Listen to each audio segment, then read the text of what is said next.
नमस्कार, स्वागत है आपका GNE न्यूज में। मैं हूं आपके साथ शालिनी। आइए बढ़ते हैं आज की बड़ी खबर की ओर। उल्टा पड़ा H-1B वीजा शुल्क बढ़ाने का दांव। ट्रंप के फैसले के खिलाफ कोर्ट पहुंचे यूएस के 20 राज्य।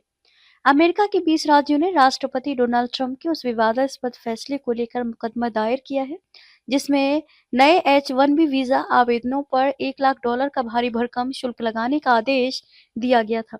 दरअसल कैलिफोर्निया के अटॉर्नी जनरल रॉब बोंटा की अगुवाई में H-1B वीजा पर लगे इस शुल्क को लेकर मुकदमा दायर किया गया है, जिसमें तर्क दिया गया है कि यह शुल्क पूरी तरह गैरकानूनी है। प्रशासन के पास इसे लगाने का कोई अधिकार नहीं था और यह अस्पतालों, विश्वविद्यालयों व सार्वजनिक स्कूलों जैसी जरूरी सेवाओं के लिए गंभीर खतरा बन जाएगा। सितंबर में लागू हुआ था नया नियम। आपको बता दें कि अमेरिका राष्ट्रपति डोनाल्ड ट्रंप ने 19 सितंबर 2025 इसकी घोषणा की। घोषणा के तुरंत बाद 21 सितंबर से होने वाले आवेदनों पर लागू कर दिया गया था। इसको लेकर राज्यों का तर्क है कि पहले जहां H-1B के लिए कुल शुल्क 960 से $7,595 तक था, वहीं अब का $1 लाख का शुल्क शिक्षा और स्वास्थ्य क्षेत्र में पहले से चल रही कर्मचारियों की कमी को और बढ़ा देगा। कुशल प्रतिभा हमें आगे बढ़ाती है। कैलिफोर्निया के अटॉर्नी जनरल रॉब बोंटा की अगुवाई में ये मुकदमा दायर किया गया है।